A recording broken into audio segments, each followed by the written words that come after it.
Hey everyone, I'm Mike Sattel, the founder of Sattel Tutoring and the author of the SAT Packets Study Guides.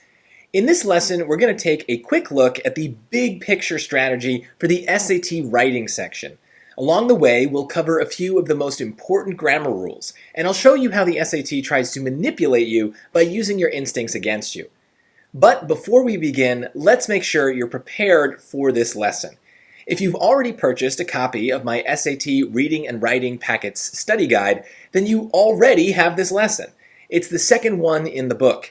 Just use the table of contents to find the page for the SAT writing strategy. If you don't yet have a copy of my study guide, then you can still follow along. Just download the free workbook from my website, satteltutoring.com. It's a great way to test out my study guide, and if you like the lesson, please go to Amazon.com and purchase a copy. It'll help you improve your scores, and it supports me so that I can make more of my materials available for free. You can also support me by following me on Instagram for daily practice questions, subscribing to my YouTube channel for video explanations of the official practice tests, and you can check out my subreddit to ask me questions as you use my study guides and prep for the SAT. And all of this and more can be found on my website, satteltutoring.com. Now, let's get to the lesson. A lot of people have some good instincts right out of the gate when they get to the writing section. Since the questions are staggered throughout the passages, most people tend to just start answering them instead of reading the full passage first. And that's the right way to approach the writing section. In fact, you can typically just read the sentence that contains the underlined words, which means that there might be multiple lines of each passage that you never end up reading. And that's okay. The details of the writing passages are much less important than they are for the reading passages. But there are going to be some exceptions, so I think it's helpful to talk about the different types of writing questions that you'll encounter. The College Board classifies writing questions as either expression of ideas or standard English conventions. For once, they're actually making a pretty useful distinction. But I'm going to break it down even further. I classify writing questions as either ideas, grammar, or style. The better you can get at knowing which type you're dealing with, the more effectively you'll avoid trap answers, and the more confident you'll be in your own answers. Ideas questions present a little bit of an exception to our strategy of not reading the passages. But that should be fairly obvious based on the phrasing of the questions. For the most part, ideas questions are easily recognizable because they literally ask a question. Most writing questions are just four answer choices that you plug back into the sentence. But ideas questions will ask for something specific. In fact, ideas questions are not about grammar rules or about which choice sounds best in the passage. If you were working on an ideas question, you should assume that all of the choices are grammatically correct, and you should turn off the part of your brain that cares about how they sound. Instead, focus on the instructions that are given to you in the question. Do what they say. Give them what they want. If they tell you to read part of the passage, don't cut corners. Do what they say. Here are some example ideas questions. What would you do for each of these? If they ask which choice most effectively sets up the examples in the following sentences, you should read the following sentences. The answer will probably be very clear based on whatever's said in the sentences that come after the underlined portion. You might want to read the sentences before the underline, but you don't have to. That's not the instruction. In fact, the sentences before might lead you to a trap answer, so you should really just stick to the instructions. If they asked which choice adds the most relevant supporting information to the paragraph, you should read the paragraph. Yes, it might be a little annoying because it will look like a lot of text, but I would bet money that one of the answer choices is a trap that's specifically designed to catch people who don't take the time to read the entire paragraph. You're not going to outsmart them, so just play by the rules. If they ask which choice offers an accurate interpretation of the data in the graph, you should read the graph. In fact, the passage might not even matter at all. But if they say, for the sake of the logic and cohesion of the paragraph, sentence 3 should be placed, well, these questions are annoying, precisely because they involve more reading than usual. But my advice is to take the instructions literally. Focus on sentence 3, but make sure you read the entire paragraph as well. Here's a typical ideas question. Some students will read just the first sentence or two, but the instructions are clear. Read the entire paragraph so that you have the best possible sense of the main idea. Pause this video right here and try to come up with an answer on your own.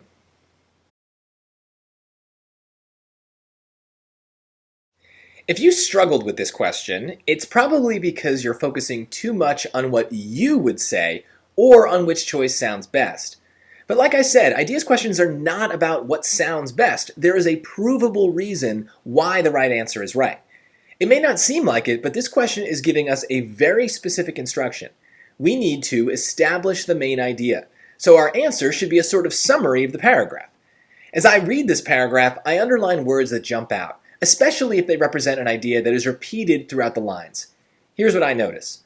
The War of 1812 was fought in part to defend American honor. Right off the bat, there are a lot of words about fighting and war. Now, I'm not going to read the underlined portion, because that part might change. I don't want to get biased and think that choice A is right simply because it's what I've grown comfortable with. You need to treat the no change option like any other choice. It has a 25% chance of being right. So let's keep going. Despite being vastly outnumbered by the British Royal Navy, the Americans were able to secure several important victories. In 1813, the Battle of Lake Erie gave the Americans control of the lake for the remainder of the war, which allowed troops to be transported throughout the region unimpeded. Additionally, the successful defense of the port of Baltimore was subsequently enshrined in the American national anthem. And again, I won't read the last sentence because I don't know if it's going to change, but I think I've got a good sense of what's going on in the rest of the paragraph. But instead of coming up with some elaborate description of the lines, I'm going to use a dumb summary to capture the meaning in the simplest way possible. We'll use this strategy a lot in the reading section, but I think it makes the writing ideas questions easier too. My dumb summary is that this paragraph is about war and boats.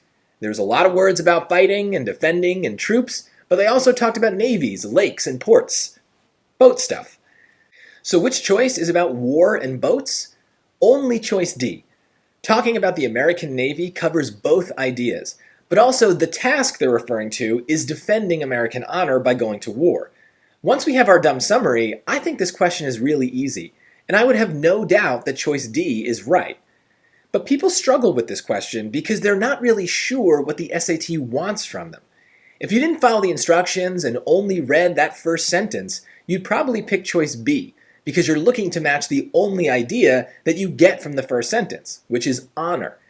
Honor might be a good dumb summary of the first sentence, but the rest of the paragraph doesn't repeat that idea, so it can't be the main idea of the paragraph. Choices A and C are classic SAT trap answers.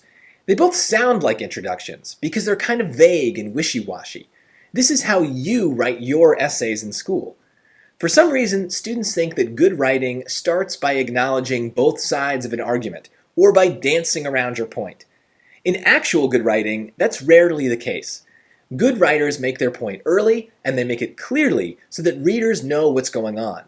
Choice D is right because it shows the reader where the rest of the paragraph is going. Dumb summaries let us turn off the part of our brain that cares about how we would write the paragraph so that we can focus instead on what this author is actually trying to say. But sometimes we don't even need a dumb summary because the question provides one for us. Example 2 has much more specific instructions for us to follow. I actually call questions like numbers 1 and 2 accomplish the goal questions because they often include that phrase, which makes it clear that we need to pick our answer based on what the SAT wants, not on what we would write here. Pause the video and give this second question a try.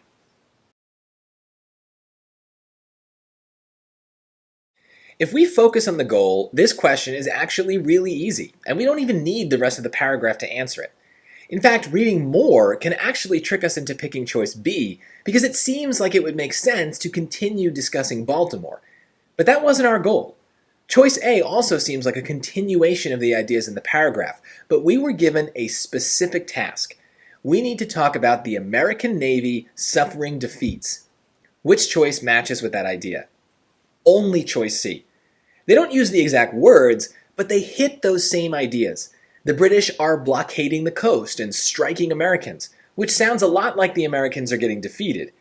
It's a little less obvious that they're talking about the Navy, but if we're mentioning merchants on the coast, then it seems like a logical assumption that those merchants are on boats. If you picked choice D, then you fell for another one of the SAT's favorite traps. They copied the word defeated from the question and pasted it into the answer choice. Our brains love stuff like that, and we sometimes can't help picking these answers even when the choice has completely flipped the meaning of the question. Remember, we're looking for a choice about Americans getting defeated, but choice D is clearly about Americans doing the defeating. As you can see, ideas questions can be intimidating because it seems like we're going to have to think about a lot of ideas and read a lot of text. But some questions will narrow our focus for us, and others can be narrowed just by thinking in terms of dumb summaries. Ideas questions are very similar to questions from the reading section, but very few writing questions will be as difficult or as dense as the reading questions. Most writing questions, though, won't have a question at all. You'll need to go to a line or two in the passage, but the actual question will just be a list of choices. In this case, I didn't bother giving you the whole passage. Like I said earlier, we can almost always just read the sentence with the underlined portion. You should still read the full sentence, but you shouldn't need anything more. Now pause the video and try example 3. Okay, now most people start by getting rid of choices B and C. They know that commas usually indicate a pause, and as they read the sentence, they don't hear themselves pause after difficult or states. You probably do hear yourself pause after France, but now you have to decide which punctuation mark best captures that pause. And I bet you don't use semicolons very often in your own writing. Do you even remember what a semicolon does? Before I tell you, I want you to broaden that question. What does punctuation do? We're taught that punctuation indicates a pause, but that's not very helpful because pauses are hard to hear. Plus, different people pause in different places when they talk. Instead, I want you to understand that punctuation indicates sentence structure. It's a pause because something about the structure of the sentence is shifting. Yes, we use semicolons to connect similar ideas, but structurally, semicolons have a pretty easy to follow rule on the SAT. In order to use a semicolon, we must have a complete sentence before the semicolon and a complete sentence after the semicolon. You can apply this test every time you see a semicolon in an answer choice. So is the part before this semicolon a complete sentence? In 1807, Britain passed laws that made it more difficult for the United States to trade with France. Yes, that is a complete thought and a complete sentence. If I wanted to, I could put a period after France and end it right there. Now let's read the second part. The country that Britain was then fighting in the Napoleonic Wars. Well, it's about a country, but what does that country do? This is not a complete sentence because there's no action. It even sounds incomplete, like I'm building towards something, but I never actually get there. Since it's not a complete sentence, I cannot use a semicolon. That leaves choice D, and a comma is definitely the way to go because we're adding an extra clause to the main sentence. In this case, the extra clause is a description of France. It's helpful for understanding more about France, but it's structurally unnecessary, which is why we can use a comma to add it on to the end. You might have gotten this answer just based on your own instincts, but if you start to think about sentence structure when you're doing punctuation questions, you'll have a better chance on the hard ones because you'll be using concrete rules instead of just your feelings. Example 5 is another case where you might get the right answer based on your instincts, but we'll talk about the rules when we go over it. For now, pause the video and pick the answer you like best.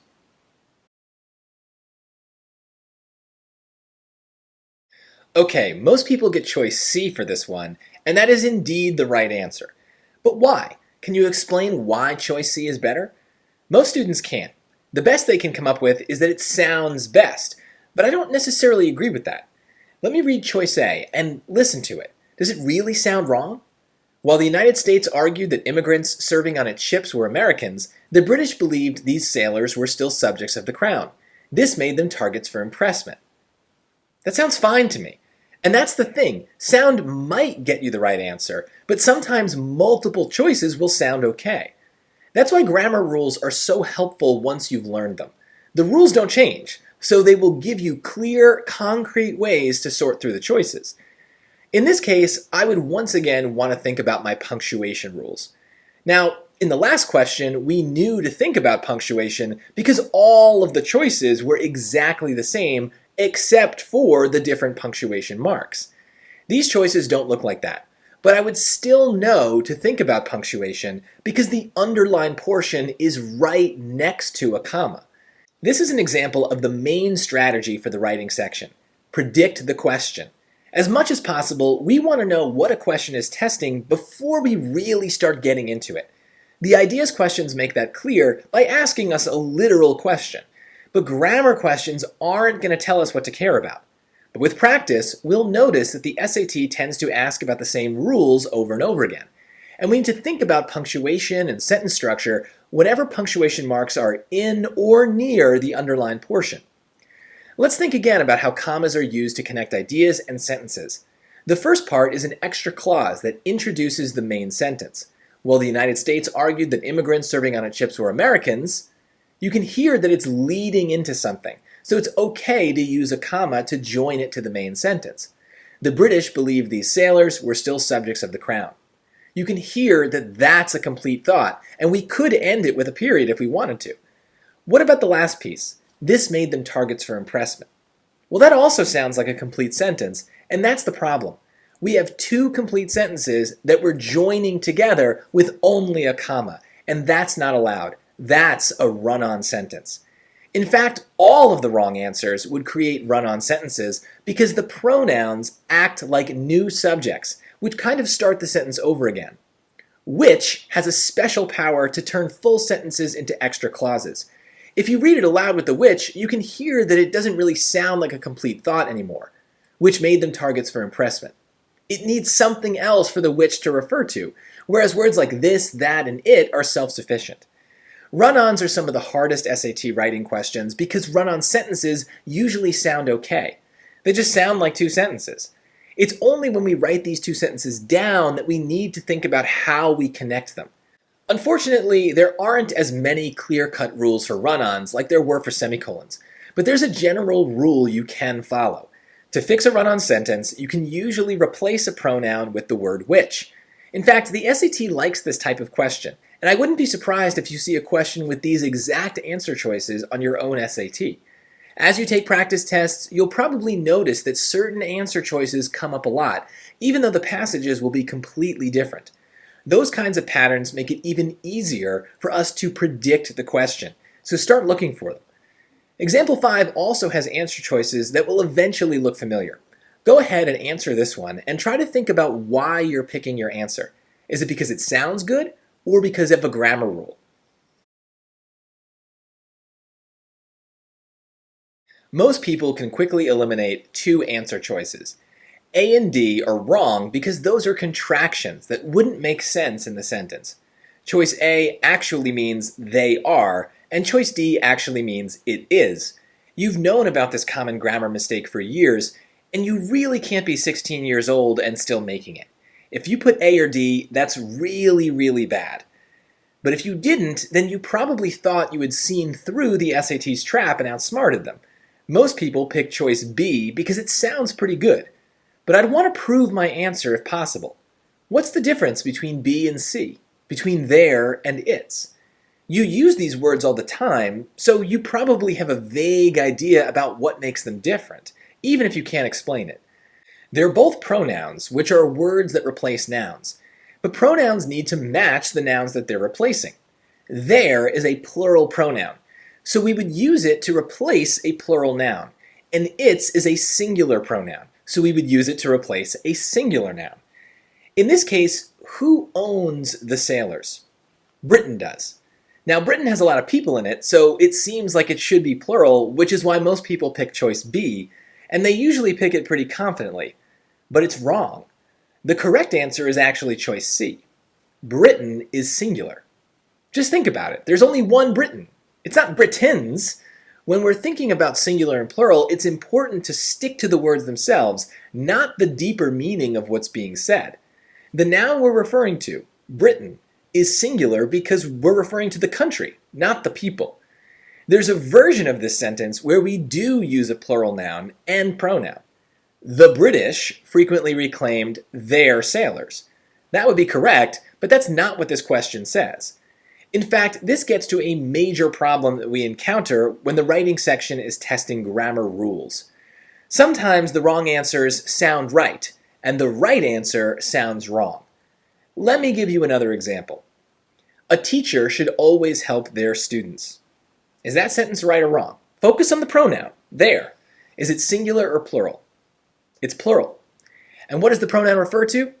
A teacher, which is singular. They need to be the same. This sentence is wrong. But I bet that this is exactly how you'd say the sentence in an essay, or just talking to your friends.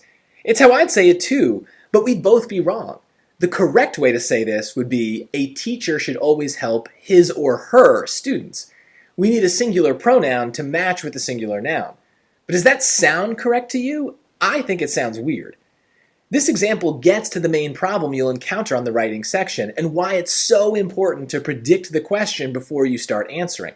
Your instincts will absolutely help you on many questions, but the SAT is also purposely giving you situations where they know that your instincts will be wrong. So if you see pronouns in the answer choices, that's a clue that your instincts might get you in trouble on that question, that the right answer might not sound right. Predicting the question is really about using the choices or the sentence to know if you can trust your instincts or if you must override your instincts to follow a grammar rule instead. Example 6 is also following a strict grammar rule. See what your instincts tell you, but also see if you can think about the rules that they might be testing. Try to prove your instincts right or wrong.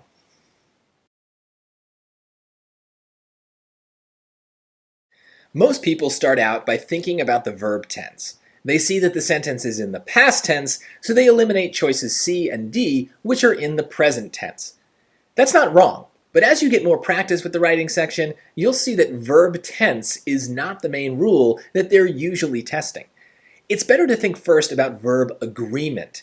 In fact, this question is a lot like the last one. We need to think in terms of singular and plural. Choice A starts with the singular verb was, and B starts with the plural verb were. Verbs are weird because we don't normally think about actions being singular or plural. The general rule is that singular verbs end in the letter S, which is the opposite of what we're used to. Now, we can usually hear whether we need a singular or plural verb because our brains make those kinds of choices all the time without us even realizing it. But of course, the SAT is good at creating situations where our instincts might fail us. In this question, they want us to hear the sentence as, the tributaries were getting increased attention, which sounds correct. We would not say, the tributaries was getting increased attention, and that's because tributaries is plural, so we would want to match that with a plural verb, were. But choice B is not the answer. It's A. Verb agreement is one of the most grammar-heavy rules on the SAT. We need to know that the actual subject of the underlined verb is the issue, which is singular. When we put the subject and the verb next to each other, it sounds correct to say that the issue was getting increased attention. But in the sentence, the subject and the verb are not next to each other. So how do we know that we have the right subject? What I'm about to explain is very hard, so if you don't immediately understand it, that's okay. You'll use my SAT study guide or Khan Academy to keep practicing verb agreement. For now, we need to think in terms of sentence structure, kind of like when we were looking at the punctuation questions earlier. We know that this first part is an extra clause that is attached to the main sentence with a comma. But we also have another extra clause that isn't as obvious. When looking for the subject of a verb, we need to ignore prepositional phrases. These are clauses that are extra, but that aren't separated from the main sentence by commas. They start with prepositions, which are small words that we normally ignore. In this case, of is the preposition that starts a long extra clause. The main sentence can be shortened to, the issue was getting increased attention. The end, in the West, is actually another prepositional phrase. This is a very complicated rule, but luckily the SAT doesn't get much harder than this. Here's a simpler sentence. The meaning of his tweets is unknown. Is this sentence correct? We start with the verb is, which is singular because it ends in S. The subject of the verb is the meaning, which is also singular. So yes, the sentence is correct. They want us to think that the subject is tweets, but it can't be because it's in a prepositional phrase. We can essentially cross it out to better hear what the main sentence is trying to say. The meaning is unknown. This takes practice, so you should make a point to spend more time on grammar rules like punctuation, pronouns, and verb agreement. When you see choices that look like these with verbs of different tenses, you want to predict the question and prove your answer with rules instead of only relying on your instincts. But not everything is going to involve complex grammar. Example 7 would look a lot like the previous examples if you just saw it on a test. Just 4 answer choices with no specific question.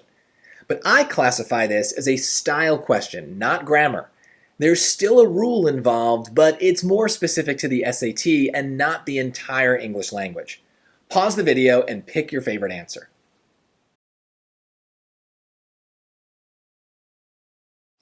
On this one, I'm just going to get right to it. The correct answer is choice D.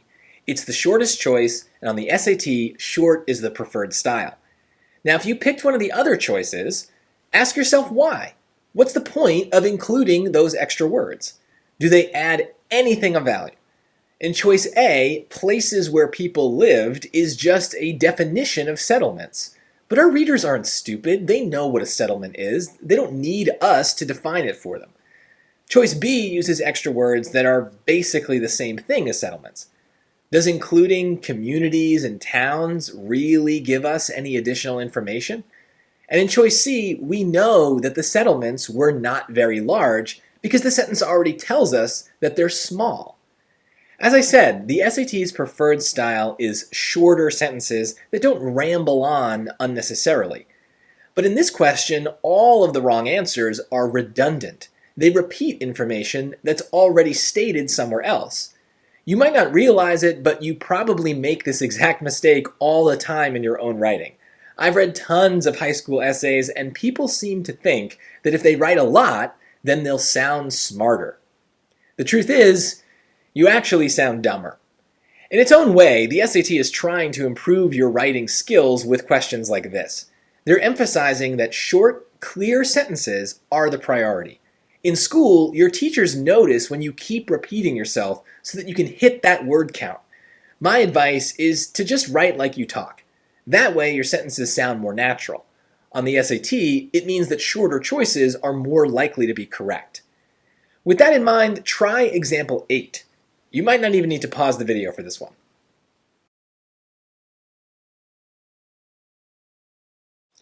So, the shortest choice is B, and yes, that is the answer. In this case, though, it's harder to explain why.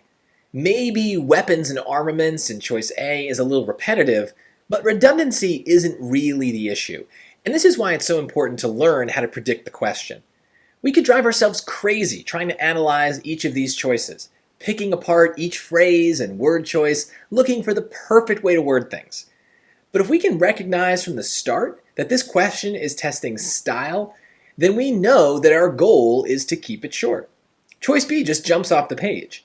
I would be very confident in this answer even if I couldn't really explain in words why it's better than the rest, other than the fact that the SAT prefers shorter choices. Of course, the shortest answer isn't always right. For example, a lot of grammar questions will override this rule. We'll have to pick a longer choice because some grammar rule takes precedence. And for ideas questions, we should never pick an answer simply because it's shorter. We have to follow instructions and accomplish whatever goal the question gives us. But if we can recognize that we have a style question, then we know to just trust our instincts. The choice that sounds best probably is the best. If you notice that one of the answer choices is significantly shorter than the others, then you can be pretty confident that it's right. But what if all the choices are the exact same length? We can still predict the question pretty easily. It's fairly obvious that this question is testing vocabulary in some way. Which choice would you pick?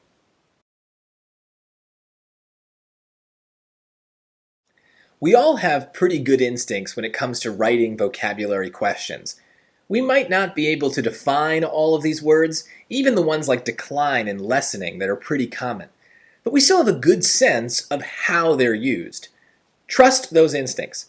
Without overthinking it, which word would you use if you were writing this sentence in an essay for school? The answer, without exception, is choice C. Every person who speaks English would just naturally say decline in this sentence. If you put any other answer, it's because your instincts have been warped by some bad advice that you got at some point. People love to pick enfeeblement or diminution because they think that those words sound smarter. But remember what I said before. When you try to sound smart, you sound dumb. Those choices sound dumb. First of all, do you even really know what they mean? In one sense, all of these answer choices mean the same thing, so it doesn't really matter. Writing vocab questions aren't really testing definitions, they're testing usage. Words might have the same definition, but that doesn't mean that they can be used interchangeably. For example, enfeeblement reminds me of the word feeble, which is a way to describe people as sick, weak, or in decline. But it would be weird to describe a political party that way. You won't find these subtle differences in a dictionary, but you know them pretty well just through your normal experience with the English language. Every time you have a conversation in English, read a book in English, watch a movie or television show in English, you're subconsciously memorizing the usage of different English words. Your best bet is to trust those instincts when those words appear on the SAT. But if your instincts aren't strong, you can try to put the choices on a spectrum. Words like lessening are too slangy or informal. They might have the right definition, but they aren't appropriate for a school essay. On the other hand, words like enfeeblement and diminution are too pedantic, too fancy, too smart for an essay. Our goal is to use words that are academic, words that are smart enough to use in an essay or article, but aren't so smart that people reading the article would be confused by what you're saying. Remember, your writing should be clear and concise. When you stuff your sentences with big words and weird phrases, your readers aren't going to be impressed. They'll be confused. Never sacrifice clarity for cleverness.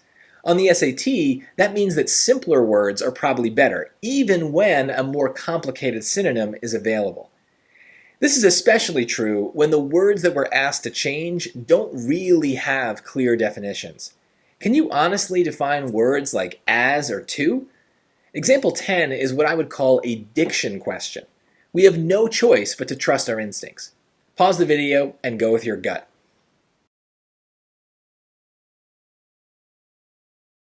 The answer is choice A. Why? Well, because that's just what we would say. There's no way to prove this answer with a dictionary or a grammar rule. So much of language is about patterns and habits and feelings. Those things are tested on the SAT, so there will absolutely be questions where you'll have no choice but to listen for the answer that sounds best. You'll have to trust your instincts. There are two problems with this. First, if you got this question wrong, there's not really anything that you could have done differently to get it right. You either know it or you don't. And if English isn't your first language, then you're definitely at a bit of a disadvantage here. A lot of style questions come down to experience. The best you can do to study is to expose yourself to more of the English language. You don't need to read Dickens or Shakespeare to do that. You're much better off watching American television and movies. Get a better sense of how English sounds. But the main problem, which everyone has to deal with, is that style questions and grammar questions look very similar on the SAT, but they're answered in very different ways. How do we know if we can just trust our instincts, or if we have to think through a more complicated grammar rule that might override those instincts? This is really what predicting the question is all about. This takes practice, but your ultimate goal for the writing section should be to know which of the three types you're dealing with so that you can get your brain on the right path as quickly as possible. Ideas questions are very easy to spot because almost all of them include a literal question. Follow instructions. Do what the question tells you to. But grammar and style questions will both look like just a list of choices, and yet we need to answer them in completely different ways. Luckily, you've already learned some clues that can tell you whether we need to obey a grammar rule or trust our instincts. If we see that all of the choices have the same words but different punctuation marks, then we know that we need to think about punctuation rules and how they affect sentence structure. There's also a very good chance that your own SAT includes these exact pronoun choices. Even if you got this question wrong earlier, you now know that the SAT uses pronouns to manipulate your instincts. You can turn off the part of your brain that is just listening for the best answer and turn on the part that breaks sentences down looking for singulars and plurals. Honestly, just recognizing that they're testing a grammar rule is half the battle. On the other hand, if you see that one answer choice is much shorter than all the others, then it's a safe bet that you're dealing with a style question. In fact, I'd feel pretty confident picking choice D here even without reading the sentence. I wouldn't do that, of course, because it takes like 5 seconds to read the sentence and be sure, but that's how predictable the SAT writing section can be once you've had enough practice with it. For this last question, you'd also be able to quickly know that it's testing vocab and style, and that your instincts are probably reliable. That has the added benefit of keeping you moving through the questions quickly. If you know that a question is testing your instincts, then you know that you'll have a gut feeling about what's right. You can trust that feeling and move on. If you don't have a strong instinct, then you also know to just pick your favorite answer and move on. There's no puzzle to solve or rule to untangle. You either know it or you don't. And if you don't, then you're still better off spending any extra time on the questions that are puzzles, ideas, and grammar. One of the main challenges in every SAT section is that we're forced to jump from topic to topic as we go through the questions.